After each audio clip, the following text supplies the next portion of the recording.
So last இது வரைக்கும் பார்த்துருந்தோம்னா then if suppose any defect in your form then it will be intimated to you and you have to correct it within 15 days. கிளியரா? So first நீங்கள் apply பண்ணீங்கன்னா 30 டேஸ்க்குள்ளார form வந்து approve ஆகிடும். அப்படி approve ஆகலைன்னா தென் in between ஏதாச்சும் mistake இருந்தால் they will intimate to you then you have to correct it within 15 days. Clear? If suppose நீங்கள் மறுபடியும் கரெக்ட் பண்ணது வந்து தப்பு தப்பாக பண்ணியிருக்கீங்களோ இல்லை பார்ஷியலி ரெண்டு சொன்னால் ஒன்று தான் பண்ணியிருக்கீங்க அப்படின்னா தென் they will reject the form and you have to apply fresh. அப்போ நீங்கள் கட்டின காசு திருப்பி கொடுப்பாங்கன்னா கட்டின காசு திருப்பி கொடுக்க மாட்டாங்க, ரீஃபண்ட் இருந்து கிடையாது. கிளியர்? ஸோ அது வந்து எதர் தே வில் டூ போஸ்ட்லேயோ இல்லை எலக்ட்ரானிக்லையோ they will let you. Clear? No. So all direct identification numbers allotted to central government before the commencement of these rules shall be deemed to have been allotted to under these rules. So that's it. இப்போ every director functioning as a director in one or more companies on or before 30th June 2007 2007க்கு முன்னாடி வந்து if you are a director and you has not intimated his DIN to such company அப்படின்னா then within 1 month of the receipt of the DIN from central government has to be intimated his DIN to the company or all companies wherein he is a director as per form 3B. அதாவது நீங்க மற்ற கம்பெனிஸ்ல இதுக்கு முன்னாடி 30th June 2007க்கு முன்னாடி வந்து டேரக்டரா இருக்கீங்க, but இப்பதான் உங்களுக்கு டிஐஎன் நம்பர் வருது அப்படின்னா then intimate to the company in form 3B ல DAR 3B ல intimate பண்ணிடுங்க. இந்த மாதிரி நான் டேரக்டரா இருக்கேன், இப்பதான் எனக்கு டேரக்டர் ஐடென்டிஃபிகேஷன் நம்பர் வந்தது அப்படின்றது you have to intimate. Clear? The intimation by the company of director identification number of its directors under section 156 shall be furnished in DAR 3C within 15 days of the receipt of section 156. இப்போ company என்ன பண்ணணும்னா company வந்து DAR 3C வந்து file பண்ணணும். எத்தனை நாளுக்குள்ள? 15 டேஸ்க்குள்ளார. எப்போ எனக்கு வந்து டின் கிடைக்குதோ அன்னிலிருந்து 30 டேஸ்க்குள்ளார டிஏஆர் 3B ஃபைல் பண்ணி நான் கம்பெனி கிட்ட சொல்லணும். கம்பெனி வந்து ரெஜிஸ்டர் கிட்ட வித்தின் 15 டேஸ்க்குள்ளார 3C அப்படின்ற ஃபார்ம் ஃபைல் பண்ணி சொல்லுவாங்க. கிளியர்? ஈஸி? Any difficulty? சின்ன விஷயம் ஞாபகம் வச்சுக்கணும், அவ்வளோதான். அதுவும் ஃப்ளோவாக படிச்சா எதுவுமே மறக்காது. ஸோ இப்போ intimation of change in particulars, if suppose வந்து எதனா சேஞ்சஸ் இருந்ததுன்னு வச்சுக்கோங்களேன். ஏதாச்சும் சேஞ்ச் இருந்ததுன்னா என்ன சேஞ்ச் இருக்கும்? ஃபார் எக்ஸாம்பிள் நீங்கள் வந்து இங்கே துபாய்க்கு போயிட்டீங்க பர்மனண்ட்டாக. ஸோ இங்கே வந்து ஃபார் எக்ஸாம்பிள் தீபிகா வந்து இங்கே இருக்கிற ஆப்பர்ச்சுனிட்டிஸே இல்லை, அவ்வளோவா என்னோட திறமைக்கான ஒரு அங்கீகாரம் இங்கே கிடைக்கல அப்படின்னுட்டு அவங்க வந்து நாட்டை விட்டே போகிறேன் அப்படின்னு சொல்லிட்டு துபாய்க்கு போயிட்டாங்கன்னு வச்சுக்கோங்களேன். Then it is a change in nationality that you have to intimate to the central government in form number எதில்? DAR 6. அதாவது எக்ஸிஸ்டிங் டைரக்டருடைய இது வந்து மாறுது, பர்சனல் பர்டிகுலர்ஸ் வந்து மாறுது. எதிர் வந்து ரெசிடென்ஷியல் ஸ்டேட்டஸோ இல்லை வந்து ஃபோட்டோகிராஃபோ இப்போ டேரக்டரோ ஃபோட்டோகிராஃபர்லாம் மாறாது. இது வந்து like other details if it is any changing then you have to intimate to the central government within 30 days in form number DIR 6. எதில்? In form DIR 6 and it has to be pre certified by யார்? CA CMA CS வந்து என்ன பண்ணணும்? It has to be certified by CA CS or CMA in practice. DIR 3க்கு தான் வந்து என்ன பண்ணணும்? DIR 3க்கு தான் கம்பெனியோட இன்டர்னல் மேனேஜ்மெண்ட் இருக்கிற employee has to verify that. But DIR 6 form file பண்றது, DIR 6னா சேஞ்சஸ். DIR 6 மீன்ஸ் என்னது? DIR 6 means changes. அந்த சேஞ்சஸ்க்கு what they have to do? They have to intimate those changes to the central government within 30 days in form DIR 6. Clear? And in the form should be certified, pre-certified by the professional CACS or CMA in practice. கடை போட்டிருக்காங்களே அந்த கடை போயிட்டு இருக்கிறவங்க கிட்ட போயிட்டு நீ you have to get approval. சரியா? Then only it is valid. DIR 3 form fill பண்ணுறது கடைக்கு போக தேவை கிடையாது. பட் DIR 6க்கு you have to go to the shop. யாரோட ஷாப்? CAO இல்லை CSO CMAO who is doing practice. யார் ப்ராக்டிஸ் பண்ணால் அவங்க தான் கடை வச்சிருப்பாங்க இல்லையா? So you have to go to them and you have to get it approve. So basic question, which form should be filed for change in particulars? DIR 6. எவ்வளோ time limit? 30 நாள். எப்படி ஃபைல் பண்ணணும்? எலக்ட்ரானிக்கலி. சர்டிஃபிகேஷன் யார் பண்ணணும்? Practice no need for certification from company officials. இதுதான் key point. Easy. இந்த chapter எனக்கு கஷ்டமா இருக்குதா? எதுவும் டெக்னிக்கலாக ஒன்றுமே கிடையாது. சிம்பிளாக ஆதார் கார்டு எப்படி பண்ணணும், ஃபார்ம் ஃபில் பண்ணணும், அந்த மாதிரி தான் இருக்கு.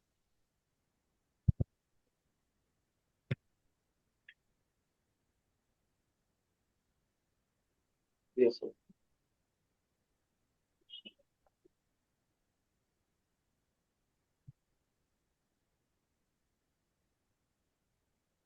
cancellation, surrender, deactivation of DIN. ஒரு நிமிஷம்.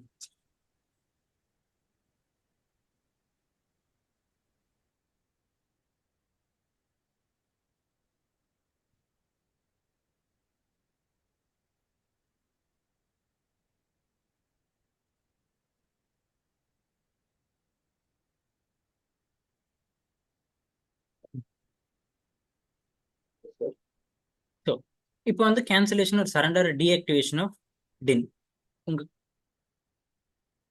உங்ககிட்ட என்ன இருக்கு? டைரக்ட் ஐடென்டிஃபிகேஷன் நம்பர் இருக்கு. இப்போ நீங்க வந்து என்ன பண்ண போறீங்க? You are going to deactivate it or you are going to hello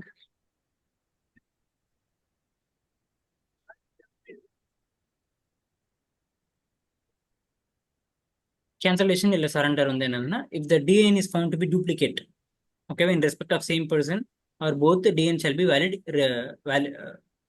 that is என்ன தப்பா மாத்தி வாங்கியிருந்தீங்க அப்படின்னா you have to submit it back. சரியா?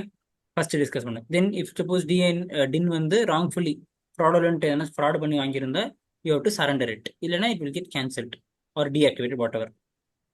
தென் வேற எப்போ இது வந்து deactivate ஆகும்னா when on the death of the concerned individual. If the concerned individual வந்து இறந்துட்டார் அப்படின்னா then the form will get என்ன ஆயிடும்? The form will be, I mean the direct identification number will be cancelled. The concerned individual has declared as a lunatic or of unsound mind by competent court, meaning பைத்தியக்காரன் ஆயிட்டாங்க அப்படின்ட்டு court வந்து order பண்ணிட்டாங்க அப்படின்னா தென் அவரோட direct identification number என்ன ஆயிடும்? Direct identification நம்பரும் வந்து இன்வேலிட் ஆயிடும். That is it will become deactivated. Then அதே மாதிரி the concerned individual has been adjudicated as insolvent. For example ஒருத்தவங்க வந்து இன்சால்வெண்ட் அப்படின்ட்டு அனௌன்ஸ் பண்ணிட்டாங்க. ஒருத்தவங்க என்னன்ட்டு இன்சால்வெண்ட், நான் வந்து போனி ஆயிட்டேன், I cannot pay my debt அப்படின்ட்டு if he has filed the loan notice then direct identification number வந்து கேன்சல் ஆயிடும். கிளியர் இது வரைக்கும் Rasheed? Yes. Okay. If the concerned individual has been adjudicated as insolvent, அதுக்கப்புறம் on application made, இது வந்து எதுல பண்ணணும்? On an application made in form DIR 5 by the DIN holder, his or her DIN along with the declaration that he has never been appointed as director in any company and the said DIN has never been used or filing and a central update. அதாவது நீங்க DIR 5 வந்து file பண்ணி என்ன பண்ணலாம்? Close பண்ணிடலாம். இந்த form நான் எங்கேயுமே யூஸ் பண்ணதே கிடையாது, I am not going to use it for ever அப்படின்னு சொல்லிட்டீங்கன்னா it will get cancelled. Clear? Okay, இது இருக்கும் கிளியரா? அதே மாதிரி once a person is appointed as a director in any company, he can relinquish his DIN in the future even if she doesn't remain a director anymore in that company or in any other company. DIN will exist as it is.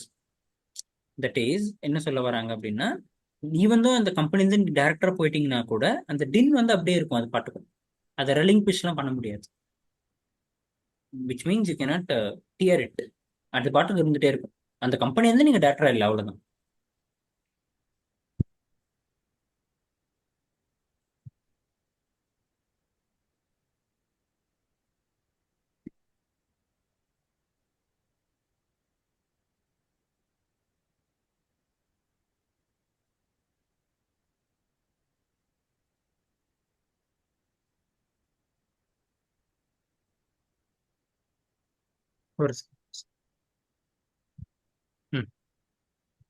So once that's it. இப்போ இந்த illustration படிங்க. Mr. Amit has appointed two DIN inadvertently and both the DIN got used in two different appointment as director. Now it has come to his knowledge. So என்ன பண்ணணும்? He wants to surrender his second DIN and wanted to merge his appointment in a single DIN.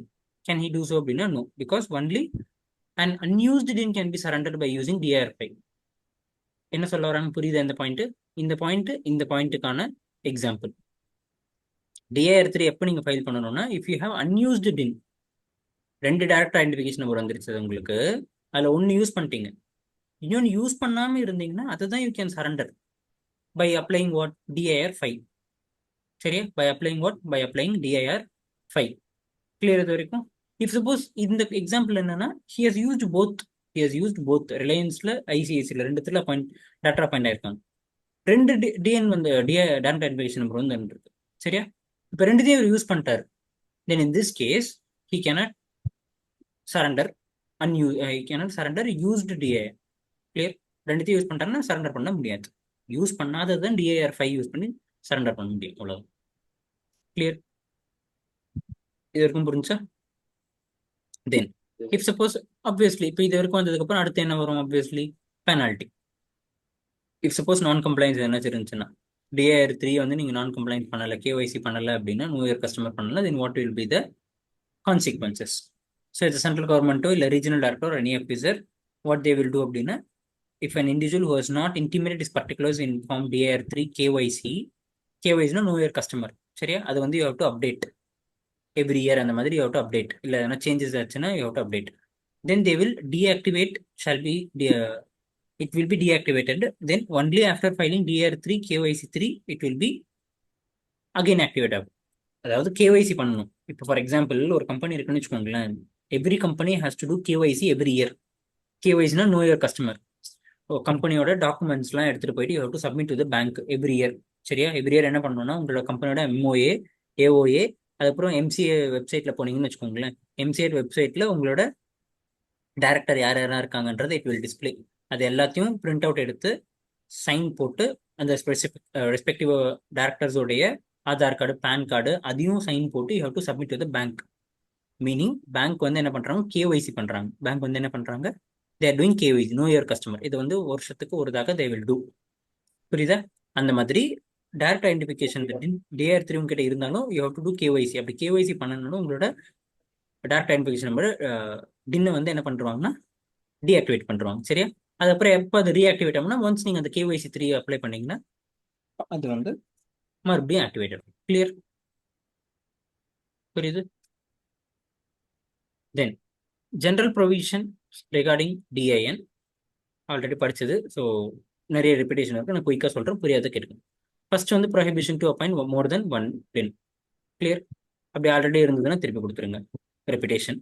Then every existing director shall intimate his DIN to the company or all the companies where in his director within 1 month of the receipt of the DIN from central government. இது என்னன்னு புரியுதா? இப்போ ஜிபிகா வந்து ரிலையன்ஸ்ல director appoint ஆயிட்டாங்க, ஓகேவா? அதுக்கப்புறம் DIN வருது. First appoint பண்றோம், அதுக்கப்புறம் DIN வரும். அந்த DIN என்னைக்கு வருதோ, டின் எப்போ வருதோ வந்து 30 டேஸ்க்குள்ள she has to intimate to whom? She has to intimate to the company. Mukesh bhai கிட்ட போய் சொல்லணும் வந்துருச்சு அப்படின்ட்டு, சரியா? Clear? If any company fails to furnish the direct identification number then penalty. இப்போ என்ன பண்ணணும்? Now company has to intimate to the central government. Sorry, company has to intimate to the central government. First, GPK has to intimate to the company. Then, in turn, company has to intimate to whom? Then, company has to intimate to the registrar. அதுதான் வந்து இங்க கொடுத்துருக்குது. Company to inform DIN to registrar. First என்னது? Director to intimate DIN. Obviously director ஸ்ட்ரெயிட்டாக வந்து ரிஜிஸ்டர்கிட்ட போய் பேச மாட்டாங்க. Director will intimate to whom? Director will intimate to the company. Then, in turn, company will intimate this to registrar. அது எதில் பண்ணுவாங்க? Within 15 days. ஸோ ஜிபிகா சொன்ன 15 daysக்குள்ள Reliance Industries what they have to do? They have to file DIRC with the register within 15 days. Easy இது வரைக்கும். Got it Rasheed? அதுக்கப்புறம் if company fails to furnish, that is Reliance Industries வந்து ஜிபிகா அப்படின்ற ஒருத்தவங்க வந்து இருந்ததே மறந்துட்டாங்க, ஃபைல் பண்ணதே மறந்துட்டாங்க, கம்பெனி கிட்ட ஃபைல் பண்ணல, then company will be paid levied penalty rupees to 25,000. கம்பெனிக்கு எவ்வளோ? 25,000 பெனால்ட்டி. கண்டினியூஸ் ஃபெயிலியருக்கு 100 rupees per day. Then maximum வந்து 1 lakh. மேக்ஸிமம் எவ்வளோ? 1 lakh. புரியுதா? I repeat. ஃபர்ஸ்ட் வந்து கம்பெனி வந்து என்ன பண்ணிட்டாங்க? 15 daysக்குள்ள இன்டிமேட் பண்ணல அப்படின்னா then company has to pay penalty of rupees 25,000. அதுக்கப்புறமா அவங்க பண்ணாமல் இருந்தாங்கன்னா தென் எவ்ரிடே 100 rupees ஃபைன் ஆகிட்டே போகும். Maximum of rupees 2 lakh. பக்கா? If suppose officer in default, for example, அங்க வந்து சிவனேஷ் இருக்கார். So சிவனேஷ் தான் he's in charge. If Sivanesh is not doing this work properly, he has to intimate to the government, that is registrar. Sivanesh வந்து intimate பண்ணல அப்படின்னா then he has to pay penalty of rupees 25,000. அதுக்கப்புறம் for every இதுக்கு வந்து he has to pay 100 rupees as well as 1 lakh rupees. இதுல ஒரு point ஞாபகம் வச்சுக்க வேண்டியது என்னன்னா, கம்பெனியா இருந்தாலும் சரி, சிவனேஷா இருந்தாலும் சரி, பெனால்ட்டியும் பெனால்ட்டி வந்து சேம் 25,000. அங்கேயும் கம்பெனிக்கும் 25,000, officer டிவால்ட்டுக்கும் 25,000. Continuous ஃபெயிலியரா then 100 rupees per day, subject to maximum of rupees 1 lakh. Clear? Easy. இப்போ DIR3 KYCக்கும் DIR3 KYC வெப்புக்கும் இருக்கிற டிஃபரன்ஸ். ஓகேவா? இது வந்து one time filing. First DIR3 இருக்குல்ல, அது வந்து ஒன் டைம் ஒரு வாட்டி ஃபைல் பண்ணும்போது இன்ஃபர்மேஷன் பண்ணா போதும். இந்த DIR3 KYC வெப் இருக்குல்ல, அதை தான் நீங்க வந்து வருஷம் வருஷம் you have to file. Meaning every year you have to renew பண்ணணும். இப்போ இன்சூரன்ஸ் லைசன்ஸ்ல ரினியூ பண்ணுவோம்ல, அந்த மாதிரி you have to renew it. Easy. அது எதெல்லாம் DIR3 KYC வெப். சரியா? So filing in change of in case of mobile number change ஆச்சுன்னு வச்சுக்கோங்களேன், then you have to do it in DIR3 KYC. இது நீங்கள் ஆனுவலி ஒரு வாட்டி பண்ணால் போதும். அதாவது 2 ஃபார்ம் இருக்குது சார், 2 ஃபார்ம் இருக்குது. அந்த 2 ஃபார்ம் எப்பப்போ பண்ணணும் அப்படின்றது தான். OTP require and personal email ID. OTP require இங்கேயும் அதே தான். If not done DIR3 KYC web within due date, then இங்கே வந்து என்னது, DIR3 KYC is required to be filed and the fees வந்து 5,000 ஷால் பி பேயபிள். எப்போனா நீங்கள் வந்து DIR3 KYC வெப் பண்ணலன்னா. வேற இங்கே வந்து there is no such fee. I think point உல்டாவாயிடுச்சுன்னு நினைக்கிறேன். It is filed for two purposes. When there is a change in mobile number and email ID, the DIN holder didn't file DIR3 KYC web within due date. Sorry, உல்டா ஆகல இது. if suppose நீங்க DIR3 ஒழுங்கா பண்ணலன்னு வச்சுக்கோங்களேன், then DIR3 KYC பண்ணணும். அதே மாதிரி மொபைல் நம்பர் சேஞ்ச் பண்றீங்க இல்ல வந்து இமெயில் ஐடி சேஞ்ச் பண்ணுங்க, அதையுமே you have to intimate through DIR3 KYC. பக்கா?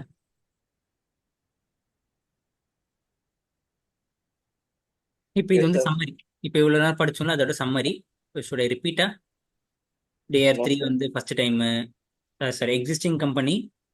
DIR3 ஜிபிகா ரிலையன்ஸ், அவ்வளோதான். DIR6 அதுக்கப்புறம் வந்து சேஞ்சஸ் எதனாச்சும் இருக்குது. ஃபார் எக்ஸாம்பிள் ஜிபிகா வந்து நாட்டை விட்டே போறாங்க, நேஷனாலிட்டி சேஞ்ச் ஆகுது, you have to intimate. DIR3 அதுக்கப்புறம் எனக்கு இந்த இதுவே வேண்டாம், 2 ரிலையன்ஸ். ஸோ ஜிபிகாவோட எக்ஸ்ட்ரீம் பர்ஃபார்மன்ஸை பார்த்துட்டு ஐசிஐசி பேங்க்லயும் அவங்கள டின் அப்பாயின் பண்ணிடுறாங்க. அப்போ அங்கேயும் ஒரு டின் வந்துடுது. ஆனால் வந்து ஜிபிகா வந்து பீங் எக்ஸ்ட்ரீம்லி ஸ்மார்ட்டாக அதை யூஸ் பண்ணவே இல்லை. அதனால அது என்ன பண்ணுறாங்க, DIR5 அப்பாயிண்ட் பண்ணி, சரி DIR5 வந்து ஃபைல் பண்ணி, இல்லை சார் இதை நான் யூஸ் பண்ணல, அன்யூஸ்டு டின் இது அப்படின்னு சொல்லிட்டு திருப்பி கொடுத்துட்றான். தென் DIR3B என்னது, DIR3B intimation of DN to the company. That is, Jipika is intimating to Reliance. In turn, Reliance intimating to register. அது வந்து 3C. Clear? அதுக்கப்புறம் DIR3 KYC web இதெல்லாம் வந்து application of for directors. Easy. படம் அடுத்து. இப்போதான் sir கொஞ்சம் main பிக்சருக்குள்ளே வரும். இது வரைக்கும் சும்மா ப்ரொசீஜரல். இது வரைக்கும் நம்ம பார்த்தது என்னது, இது வரைக்கும் நம்ம பார்த்தது ப்ரொசீஜரியல். இப்போ இதுதான் வந்து மெயின் பிக்சருக்குள்ளே வரும். எத்தனை டைப்ஸ் ஆஃப் டேரக்டர்ஸ் இருக்காங்க, எத்தனை டைப்ஸ் ஆஃப் டேரக்டர்ஸ் இருக்காங்கன்னு பாருங்க. ஃபர்ஸ்ட் வந்து ஃபர்ஸ்ட் டேரக்டர். ஃபர்ஸ்ட் வந்து என்னது, ஃபர்ஸ்ட் டேரக்டர். ஃபர்ஸ்ட் டேரக்டர்னா என்னது, first time appointment director. For example Maanagaram எடுத்த டேரக்டர். ஓகே, ஃபர்ஸ்ட் டேரக்டர்னா. அதுக்கப்புறம் ரெசிடென்ட் டேரக்டர். ரெசிடென்ட்னா who is being resident in India. Professional டேரக்டர்னா யாரு, ப்ரொஃபஷனல் டேரக்டர்னா லியோ படம் எடுத்த director. Because he has taken 4 மூவிஸ்ல now he has become professional. அதுக்கப்புறம் nominee director, small share director, additional director, alternate director. Clear? இது எல்லாமே ஒன்னொன்னா பார்க்க வரும். ஸோ அதே மாதிரி நேற்று கேட்டேன் இல்லையா, நேற்று என்ன ஃபர்ஸ்ட் ஒரு கொஸ்டின் கேட்டேன். நேற்று என்ன கேட்டேன், எல்லாருமே கோர்வையா நோ சொன்னீங்களே, எதுக்கு நோ சொன்னீங்க? ஸ்டார்டிங்ல ஒரு கொஸ்டின் கேட்டேன். என்ன கொஸ்டின் கேட்டேன்? டிவிடெண்ட் லாஸ் இருந்தாலும் டிவிடெண்ட் பே பண்ண கொடுக்க முடியுமா? எல்லாருமே கோரவே முடியாது, நீங்க லால வந்து முடியும் அப்படின்னு சொல்லிட்டு சொன்னாங்க. அதே மாதிரி ஃபர்ஸ்ட் நான் என்ன சொல்லியிருந்தேன், டைரக்டர் வந்து இன்னொரு டைரக்டரை நான் வரல அப்படின்ட்டு அவங்களோட அவங்களோட ஒய்ஃப் வந்து பாத்துக்கோங்க அப்படின்னு சொல்லிட்டு என்ன பண்ண முடியாது, சொல்லிட்டு போக முடியாதுன்னு சொல்லியிருந்தேன். ஞாபகம் இருக்கா? கிளாஸ் ஸ்டார்ட் ஆகும்போது we have discussed that he cannot appoint someone, நான் போயிட்டு வரேன் வீட்டை பார்த்துக்கோங்க அப்படின்ற மாதிரி. he cannot say that to some other person. ஓகேவா? But he can do so. ஏன்னா நம்ம படிக்கிறது லா ப்ரொவைடட். அதுக்கு பேர் தான் ஆல்டர்னேட் டேரக்டர். அது எப்போ பண்ணலாம், என்ன பண்ணலான்றதை சரியா? நோ ஃபர்ஸ்ட் இப்போ ஒன்று பார்த்துட்டே வருவோம். ஈஸி தான், எல்லாமே ஈஸி. எதுவுமே இதில் டிஃபிகல்ட்டாக இந்த சாப்டர்ல எதுவுமே இருக்காது. கிளாஸ்ல கவனிச்சுட்டு ஒரு வாட்டி படிச்சிங்கனாலே that is more than sufficient. First director. So first director என்னது, ஃபர்ஸ்ட் டேரக்டர்னா ஆப்வியஸ்லி ஃபர்ஸ்ட் டேரக்டர். பட் அதை ஃபர்ஸ்ட் அப்படியே எழுத முடியாது. ஸோ என்ன எழுதணும் அப்படின்னா provided that where there is no provision made in articles of association for appointment of first director, then the subscriber of memorandum, ஓகேவா, subscriber of memorandum or individual shall be deemed to be the first directors of the company.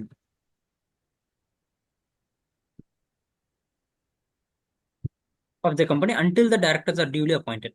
அதாவது என்னன்னா memorandum of association, articles of association ரெண்டு இருக்குது. I hope you are very very familiarise with those two terms. இப்போலாம் வந்து அது திருப்பி சொல்றதுக்கான டைமும் கிடையாது, அதுக்கான இதுலயும் நீங்க இல்லை. சரியா, அதெல்லாம் தாண்டி வந்துட்டோம் நம்ம. மெமரண்டம் ஆர்டிகல்ஸ்லாம் வந்து தாண்டி வந்துட்டோம், ரொம்ப தூரம் போயாச்சு நம்ம. சரியா, ஸோ எதர் ஸ்பெசிஃபிக்காக ஆர்டிகல்ஸ்ல சொல்லியிருப்பாங்க இவங்க தான் ஃபர்ஸ்ட் டாக்டர் ஆகணும் அப்படின்ட்டு. அப்படி எந்த விதமான இன்ஃபர்மேஷனும் ஆர்டிகல்ஸ் ஆஃப் அசோசியேஷன்ல மென்ஷன் பண்ணல ஸ்பெசிஃபிக்கா எக்ஸ்பிளிசிட்டா அப்படின்னா, then in that case memorandum யாரு சைன் பண்றாங்களோ, என்னது, whoever is signing the memorandum, they will be considered as first directors. For example, memorandum of association ஒரு டாக்குமெண்ட் இருக்கு. சரியா, மெமரண்டம் ஆஃப் அசோசியேஷன்ல லாஸ்ட் பேஜ்ல பாத்தீங்கன்னா சப்ஸ்கிரைபர்ஸ் ஹேஸ் டு சைன். அது இல்லாம மெமரண்டம் ஆஃப் அசோசியேஷன் வந்து அதுக்கு வந்து உயிர் வராது. அதுக்கு வந்து என்ன வராது, உயிர் வந்து வராது. சரியா, இவ்வளவு வராது. இப்போ கிளாஸ் எடுக்கும்போது தான் 1000 ஃபோன் வருது. ஒரே நிமிஷம் சைலண்ட்ல போட்டாரு. என்ன சொல்றேன்னு ஃப்ளோவர் மிஸ் ஆயிடுச்சு. ஸோ ஆர்டிகல்ஸ் ஆஃப் ஸ்பெசிஃபிக்காக மென்ஷன் பண்ணல அப்படின்னா memorandum articles memorandum of association யார் சைன் பண்றாங்களோ they will become the first director until another director is appointed. Clear இது வரைக்கும்? புரியுதா? அதே மாதிரி இஃப் சப்போஸ் 1% கம்பெனியா இருந்தாங்கன்னு வச்சுக்கோங்களேன், in case of 1% company and individual being member shall be deemed to be its first director until the director director duly appointed by member in accordance with provision. So 1% கம்பெனிலையும் யார் அந்த member first sign பண்றாங்களோ, அந்த 1% company register பண்ணுவாங்க இல்லையா, அந்த டைம்ல இது பண்றாங்களோ அவங்க தான் வந்து டைரக்டர். அன்லஸ் அந்த மெம்பரே வந்து இன்னொருத்தவங்க அப்பாயின்ட் பண்ணாத வரைக்கும் he will be acting as a director. Clear? இது ஃபர்ஸ்ட் டைரக்டர் ஏதாச்சும் கஷ்டம் இருக்குதா? மாநகரம் ஏதாச்சும் டிஃபிகல்ட்டியா? ஈஸி தானே? Yes sir. Okay sir. So and இந்த கண்டிஷன் வந்து இட் இஸ் வெதர் அந்த கம்பெனி வந்து பப்ளிக் கம்பெனி வந்து பிரைவேட் கம்பெனி, போத் த கம்பெனிஸ்க்கு இது அப்ளிகபிள். எது, மெமரண்டம் யார் ஃபர்ஸ்ட் சப்ஸ்கிரைப் பண்றாங்களோ அவங்க தான் யாரு, அவங்க தான் directors. Clear? Provided there is no provision regarding first director in articles of association. இல்ல ஆர்டிகல்ஸ் ஆஃப் அசோசியேஷன்ல வந்து specifically they mention memorandum first form பண்ணிடுவோம், அதுக்கப்புறம் ஒரு மீட்டிங் வைப்போம், அந்த மீட்டிங் அப்பாயின்ட் பண்றவங்க தான் ஃபர்ஸ்ட் டைரக்டர் அப்படின்னா அப்ப அதுதான். அடுத்து ரெசிடென்ட் டைரக்டர்னா யாரு? Resident director is director. இப்போ உங்க புக்ல இது எல்லாத்தையும் கொஞ்சம் மார்க் பண்ணிக்கோங்க டக் டக்குன்ட்டு, ஸோ தட் இங்கேயே முடிஞ்சிடும். ஸோ ஃபர்ஸ்ட் ரெசிடென்ட் டைரக்டர்னா, resident director provides that every company shall have at least one director who has stayed in India for total period of not less than 182 days. நம்ம income டாக்ஸ்ல படிக்கிற மாதிரி தான். ஓகேவா? So minimum ஒரு director ஆச்சும் at least 182 days வந்து இந்தியாவில் வந்து ஸ்டே பண்ணியிருக்கணும். சரியா? புரியுது? ஃபார் எக்ஸாம்பிள் புதுசாக ஃபார்ம் பண்ண கம்பெனினா தென் அதுக்கேற்ற மாதிரி ப்ரொபோர்ஷனேட்டா அதுல பாதி at the end of the financial year when it is incorporated. The subscription shall apply to a specified IFSC in respect of financial year other than the first financial year and the first incorporation. So இப்போ 180 days இருக்கணும், meaning பாதி இருக்கணும். In case of newly formed company ன்னு வச்சுக்கோங்களேன், the requirement of this section shall apply proportionately at the end of the financial year in which it is incorporated. So எவ்வளோக்கு எப்போ உங்க income பண்ணா அதுல இருந்து டைம் பீரியட் கால்குலேட் பண்ணா அதுல பாதி. அதுக்கப்புறம் யாரு நெக்ஸ்ட் வந்து ஐ திங்க் இது வந்து law makers would have created this provision after seeing Vijay movie Mersal நினைக்கிறேன், சிங்கப்பெண்ணே அந்த இது. So woman director. ஓகேவா? நெக்ஸ்ட் யாரு, உமன் டைரக்டர். ஸோ ஒரு கம்பெனியில் உமன் டைரக்டர் வந்து மேண்டேட்டரி அப்பாயிண்ட் பண்ணணும். அது வந்து எல்லா கம்பெனிக்கும் கிடையாது, சில கம்பெனிக்கு. எல்லா கம்பெனிக்கும் கிடையாது, சில கம்பெனிக்கு வந்து கண்டிப்பா ஜிபிக்காவை அப்பாயிண்ட் பண்ணி ஆகணும். புரியுதா? அப்படி இல்லைன்னா அது நான் கம்ப்ளைன்ஸ்ல வந்துடும். தேர் ஆர் ஃபியூ கம்பெனிஸ், ஓகேவா, அந்த கம்பெனிஸ் வந்து கண்டிப்பா மேண்டேட்டரி ஜிபிக்காவை வந்து அப்பாயிண்ட் பண்ணி தான் ஆகணும். அங்க வந்து என்னையோ இல்ல ரஷீதியோ இல்ல சிவனேஷோ அப்பாயிண்ட் பண்ண முடியாது, அப்பாயிண்ட் பண்ண கூடாது. கிளியர்? அது எந்தெந்த கம்பெனிஸ் அப்படின்றத first will see. That is called woman director. So ஒரு உமன் டைரக்டர் வந்து மேண்டேட்டரியே இருக்கணும். அது எந்தெந்த கம்பெனிஸ்க்கு இந்த கண்டிஷன் அப்ளிகபிள் அப்படின்றத வில் சி. ஃபர்ஸ்ட் எல்லா லிஸ்டட் கம்பெனிஸ்லயும், என்ன கம்பெனிஸ்ல, எல்லா லிஸ்டட் கம்பெனிஸ்லயும் அட்லீஸ்ட் ஒரு டைரக்டராச்சும் உமன் டைரக்டரா இருக்கும். ஓகேவா? எல்லா லிஸ்டட் கம்பெனிஸ்லயும், தட் இஸ் எஸ்பெஷல் ரிலையன்ஸ் மாதிரி கம்பெனில கண்டிப்பா ஜிபிகா வந்து should be there. Clear? So one woman director should be present at least in all listed கம்பெனிஸ்க்கு அட்லீஸ்ட் ஒரு உமன் டைரக்டராச்சும் இருக்கணும். Clear? And then public company, என்ன company? Public companies having paid up share capital of 100 crores or more, இல்லைன்னா turn over 300 crore or more, that is greater than or equal to, என்னதான் equal to, greater than or equal to. ஓகேவா? 100 crores, எக்ஸாக்டா 100 crores இல்ல 100 crores மேல என்னது paid up share capital இருந்தது அப்படின்னாலோ, இல்ல வந்து ஏதாச்சும் ஒரு கம்பெனி, என்ன கம்பெனி? Public company. புரியுதா? Public company having turn over of more than 300 crores, then woman director at least ஒரு டைரக்டராச்சும் உமன் டைரக்டர் இருக்கணும். பக்கா? ஐ பிலீவ் யாரும் வந்து பப்ளிக் கம்பெனியும் கவர்மெண்ட் கம்பெனியும் ஒண்ணுதான்லாம் சொல்ல மாட்டீங்க நம்புறேன் இந்த ஸ்டேஜ்ல. அது மட்டும் யாராவது சொன்னீங்க அப்படின்னா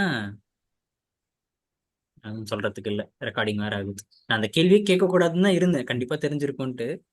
இருந்தாலும் சார், பப்ளிக் கம்பெனி வேற, லிஸ்டட் கம்பெனி வேற, கவர்மெண்ட் கம்பெனி வேற, எல்லாத்துக்கும் ஜமீன் ஆஸ்மான் டிஃபரன்ஸ் இருக்குது. சிஎஸ் எக்ஸிகூட்டிவ் ஸ்டூடெண்டா இருந்து தயவு செஞ்சு அந்த தப்புலாம் பண்ணிடாதீங்க. யாராச்சும் கேட்டு தப்பா எப்போ சொல்றாதீங்க அதெல்லாம். அப்ப நீங்க எங்க படிச்சீங்கன்னு கேட்பாங்க, அப்புறம் எங்கன்னு சொல்லுவீங்க. எதுக்கு? சரியா? ஸோ தென் அடிஷ்னலி இப்போ யார் வந்துருவா? ஒன்ஸ் பெரிய கம்பெனி தானே, உடனே யார் வந்துருவாங்க? உடனே வந்து நம்ம எல்ஓடிஆர் வந்துருவாங்க. சரியா? தென் இப்போ additionally for listed companies, for யாரு? Listed entities, the board of directors of the top 500 listed companies, at least one independent woman director வந்து இருக்கணும். Clear? And the board of directors of top 1000 listed companies, at least one independent director. இது தேவையில்லாம உங்களுக்கு குழப்பத்தை கொடுத்துருக்காங்க. இப்போ எத்தனை பேர் இருக்கணும்னா, இப்போ வந்து டாப் 1000 லிஸ்டட் கம்பெனிஸ்ல ஒரு உமன் டைரக்டராச்சும் இருக்கணும், அவ்வளவுதான். என்னது? Top 1000 listed company. இப்போ நீங்களே சொல்லுங்களேன், புக் பார்க்காம. இப்போ இந்த டாப் 1000 லிஸ்டட் கம்பெனி எப்படி செலக்ட் பண்ணுவாங்க? How will they select top 1000 listed company? எதை பேஸ் பண்ணி? ரஷீத் கரெக்டாக சொல்லுவார். எதை பேஸ் பண்ணி டாப் 1000 செலக்ட் பண்ணுவாங்க? ஏபிசிடி ஆர்டர் இல்லையா? ஆ, நேத்து உங்களுக்கு ஒர்க் கொடுத்தேன், எல்லாரும் மறந்துச்சு. டெய்லி அவங்களோட growth எந்த அளவுக்கு வந்திருக்குன்றது. growth எந்த அளவுக்கு வந்துச்சா? காம்ப்ளானா குடிக்கிறாங்க. growth இல்ல. லிஸ்ட் ஆகிக்கிறது வச்சு டாப். நீங்க இல்ல, ஒரு வார்த்தை ஒரு வேர்டு ஒன்று வரும். நேத்து கூட சொன்னேன் நான். அது வேற உங்களுக்கு கண்டுபிடிச்சு வேற சொல்ல சொன்னேன் நான். என்எஸ்சி வெப்சைட்குள்ள போங்க, அதெல்லாம் சொன்னேன் நான். கேபிட்டல் மார்க்கெட்லைசேஷன். சூப்பர் ரஷீத், அது எப்படி எனக்கு திருப்பி சொல்றீங்க? மார்க்கெட் கேபிட்டலைசேஷன் மார்க்கெட் கிடையாது. மீன்கள் விற்கப்படும் மீன்கள் கிடையாது. புரியுதா? ஸோ மார்க்கெட் கேபிட்டலைசேஷன்ல டாப் 1000 லிஸ்டட் கம்பெனிஸ் அட்லீஸ்ட் ஒரு உமன் டைரக்டராச்சும் இருக்கணும். நாட் ஒரு உமன் டைரக்டர், ஒரு உமன் இண்டிபெண்டன்ட் டைரக்டர். சார், இப்போ இண்டிபெண்டன்ட் டைரக்டர் என்னது? அதை வில் சி. இண்டிபெண்டன்ட் என்னன்றதை வில் சி. சரியா? ஏன்னா இந்த டிஃபரன்ஸ் புரியணும். அப்போ மேலே சொன்னது கீழே சொன்ன ஒன்று சார் சொல்லுவீங்க. ஏன்னா எல்லா லிஸ்டட் கம்பெனிலும் one woman director should be there. That is condition. Listen very carefully. எல்லா லிஸ்டட் கம்பெனிஸ்லயும் அட்லீஸ்ட் ஒன் உமன் டைரக்டராச்சும் இருக்கணும். பிளஸ் பப்ளிக் கம்பெனியா இருந்ததுன்னா having paid up share capital 100 crores or turnover having 300 crores or more வந்து should appoint one director as woman director. இது வந்து companies act requirement. இப்போ யார் வந்து சொல்றாங்க? எல்ஓடிஆர் ரெக்யர்மெண்ட். யாரோடது இது? Listing application and disclosure requirement என்ன சொல்லுதுன்னா, டாப் 1000 கம்பெனிஸ், டாப் 1000 என்ன companies? Top 1000 listed companies, they have to appoint at least one independent woman director. Independent director என்னன்னு சொன்னாதான் இது புரியும். So as of now remember, top 1000 listed கம்பெனிஸ்க்கு they have to appoint at least one independent woman director. வெறும் woman director appoint பண்ணா போதாது, அவங்க இண்டிபெண்டாகவும் இருக்கணும். சார் அதுதானே சார் இண்டிபெண்டன்ட் அப்படின்றது சொல்றேன், அப்போ புரியும். இது வரைக்கும் கிளியரா? கரெக்ட். உமன் டைரக்டர் படிச்சதே 3 பாயிண்ட் தான் சார். ஃபர்ஸ்ட் பாயிண்ட் படிச்சது ஒரு உமன் டைரக்டராச்சும் இருக்கணும் லிஸ்டட் கம்பெனியில். ரெண்டாவது, பப்ளிக் கம்பெனியில் having paid up share 100 crores or 300 crores in turnover, they should appoint at least one woman director. Point number 3, top 1000 listed company by market capitalization ஆயிருந்ததுன்னா, then in that case at least one woman director has to be appointed, and that woman director has to be independent woman director. புரியுதா? Yes. Yes, sir. Yes sir, yes sir. No, it was held that there was இது ஒரு that சரி, இது ஒரு வாட்டி படிச்சு காமிச்சிடறேன். There is one கேஸ்ல, ஓகேவா? It was held that where there was a delay of 180 days approximately in appointing woman director and application was filed for compounding of offense, same was permitted by for the company. All directors had to pay fine and ROC should bring issue of compounding of offense to notice to special judge. For example, 180 days, இப்போ நீங்க 1000 listed companies அந்த அந்த கிரைட்டீரியாக்குள்ள வந்துட்டீங்க அப்படின்னா, வந்ததுக்கு அப்புறமும் 180 டேஸ்க்கு நீங்க woman director அப்பாயிண்ட் பண்ணல அப்படின்னா, then you have to pay the penalty. Easy. இப்போ இது வரைக்கும் எத்தனை டேரக்டர் படிச்சிருக்கோம்? 2 டேரக்டர். ஒன்று வந்து கனகராஜ், ரெண்டாவது வந்து ரெண்டாவது யாரு?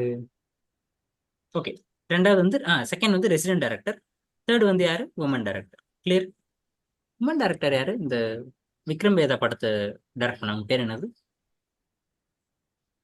கங்கனா. என்னது? Kangana. கங்கனாவா?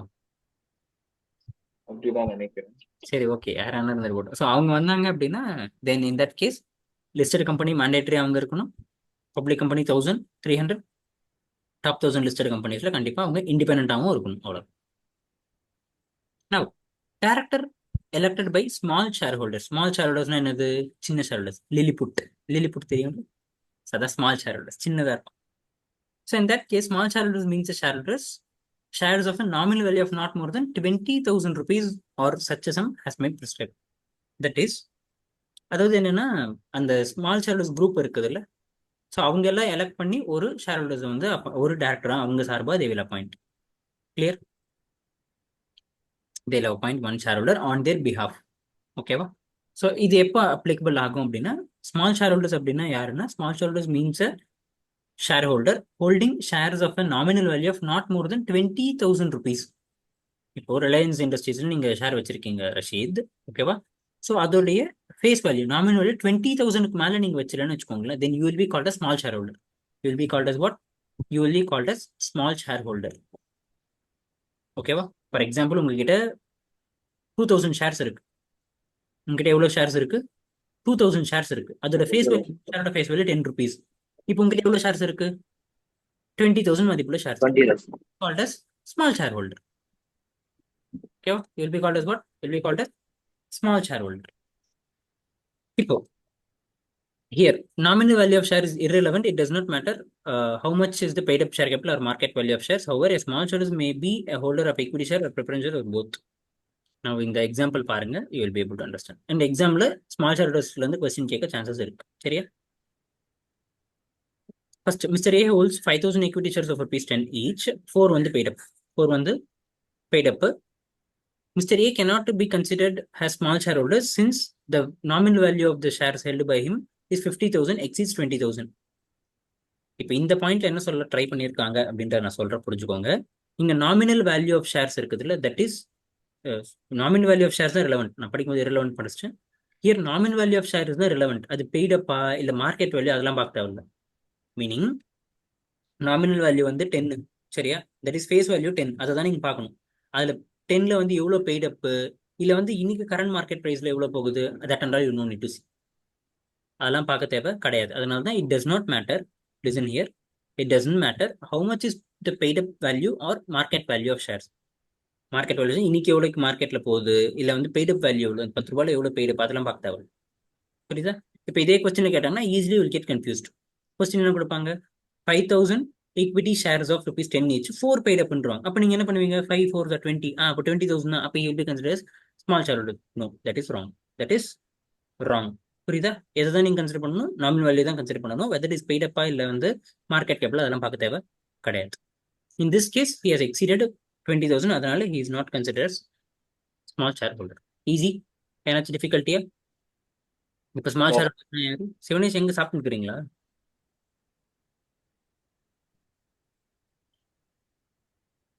Okay sir. Okay sir. அது வீடியோ இல்லைன்னா அந்த ஃப்ளோ வர மாட்டேங்குது. அதுவும் ரஷீத் வீடியோ இல்லைன்னா I can't even take class actually. Sir election of இப்போ ஸ்மால் ஷேர் ஹோல்டர்ஸ். ஓகே, இப்போ என்ன பண்ணுவாங்கன்னா, சரி இதெல்லாம் எதுக்காக அப்படின்றத ஒரு பேஸ் ஃபர்ஸ்ட் அண்டர்ஸ்டாண்ட் பண்ணிக்கோங்க. ஸோ தட் இதெல்லாம் ஈஸியா இருக்கும். சரி, எதுக்காக ஒரு டேரக்டர் வந்து ஸ்மால் ஷேர் அப்பாயிண்ட் பண்ணணும்னா, see his voice also should reflect in the company. His voice also should reflect in the company. Just because நான் ஸ்மால் ஷேர் ஹோல்டர்ஸ் அப்படின்னுட்டு அவனோட வாய்ஸ் எதுவுமே அங்கே ரிஃப்ளெக்ட் ஆகலை அப்படின்னா, தென் அந்த company he cannot contribute in any way, right? Is also கான்ட்ரிபியூட்டிங்ல, some amount is contributing. கிளியரா? ஸோ இப்போ his voice should be reflected in the company. கரெக்டா?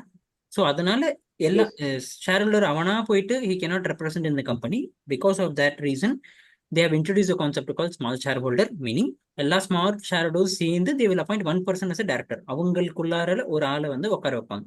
ஸோ தட் போர்டு, ஏன்னா எல்லா பெரிய பெரிய டிசிஷனும் போர்டு தான் எடுக்க போகுது.